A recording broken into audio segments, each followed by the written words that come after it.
быйыл мамлекеттик бюджеттен автоунаа жолдордун оңдоп түзөө иштерине 3 миллиарддан ашык сом акча каражаты бөлүнгөн болсо, анын негизинде бир нече жол курулуштарын бүткөрүү иштери пландалууда. Өзүңүздөр көргөндөй, биз азыр Көкжар Ала-Тоо автоунаа жолунда турабыз. Бул жерде кызматкерлер 7,5 километр аралыктагы жолду дагы ушундай жамоо иштерин өткөрүшөт.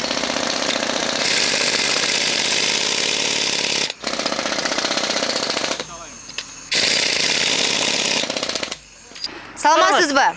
Саламат. Бир күндө канча убакыт иштейсиз бул жерде? 8-тен 5-ке чейин иштейбиз. Кээде жумуш болсо, суббота башкысын иштеп калабыз.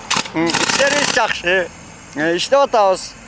Канча жылдан бери ушул жол тармагында? Жол тармагында бери меники бир 10га жакын болуп калды, 10 жылга.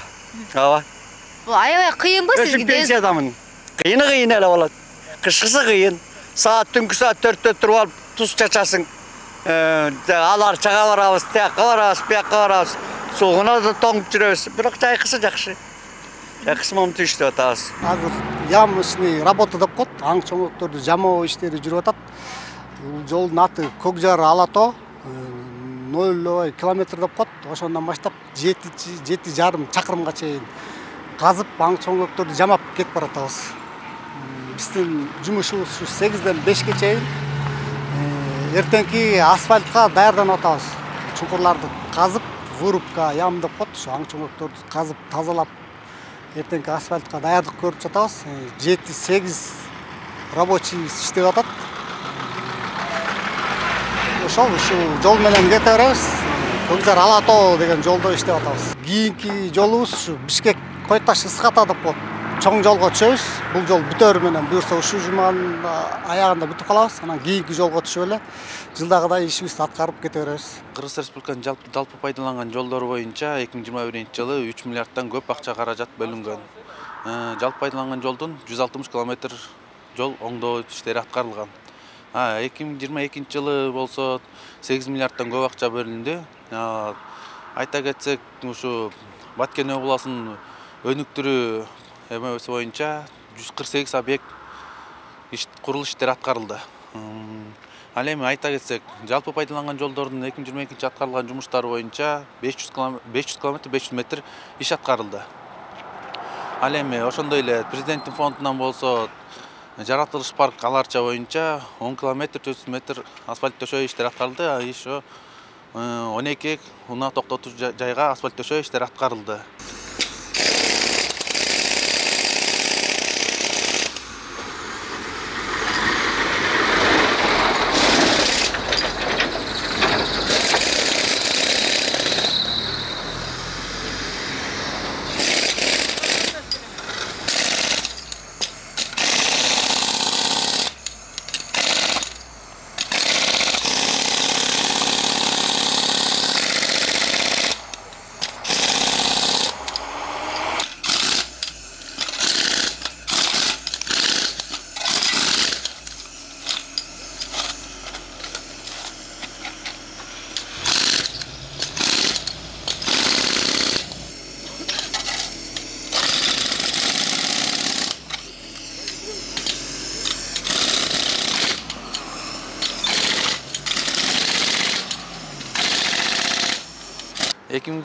Жылы Бишкек-Ош жолу боюнча 3 километр 600 метр асфальт төшөө иштери аткарылган. 2022-жылы болсо аякта 3 километр асфальт төшөө иштери аткарылган. Жок, быйылкы жылы дагы капитал салымдар беренеси боюнча 8 километр асфальт төшөө иштери пландалып атат. Ошондой эле айта кетсек, 2023-жылы болсо Нокат-Араван жолу асфальт төшөө иштери башталды.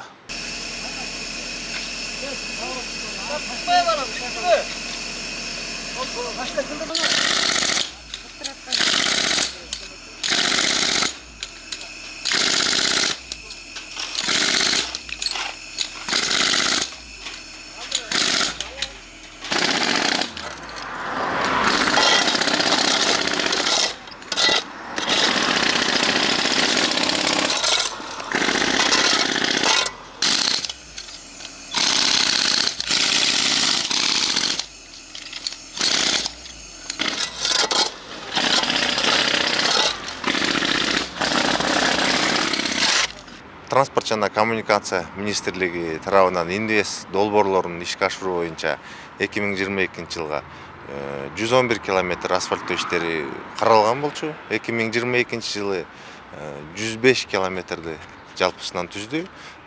94% аткаруу иштери жүргүзүлдү буюрса. Атап кетсек, Жалал-Абад Маданият автомобиль жолу, Бишкек Кара-Балта жолу, түндүк түштүк альтернатив жолунун Балыкчы Кочкор Эпкин Башкуу Канды жана Кызыл Жылдыз Арал участогу. Азыркы учурда инвест долбоорлор толук кандуу иш жүрүп атат. 2022 жылдын аткаруу иш планынын аягында, жылдын аягында Бишкек Кара-Балта жолу эксплуатацияга берилди. Түндүк түштүк альтернатив жолунун Арал айылынан баштап Казарманга чейинки тилкеси экинчи фазабыз эксплуатацияга берилди. Ушу көптөгөн иштер аткарылып атат. Түндүк түштүк белгилеп кетсек, эмени биринчи фаза түндүк түштүк альтернатив жолунун туннелин бурмалоо иштери кызуу жүрүүдө. 2022 жылы 500 метр бурмалоо иштери каралган болчу.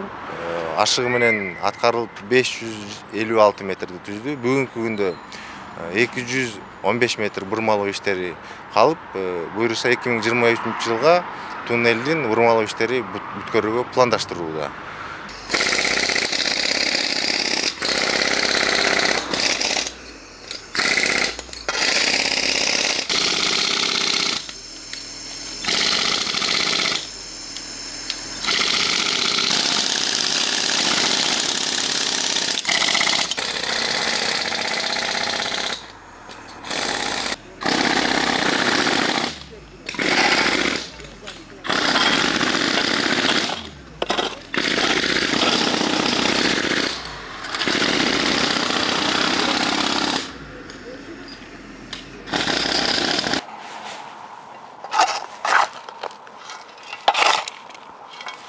Сырттан караган адамга бул жумуш жеңил гана сезилиши мүмкүн, бирок кыла келгенде абдан кыйын.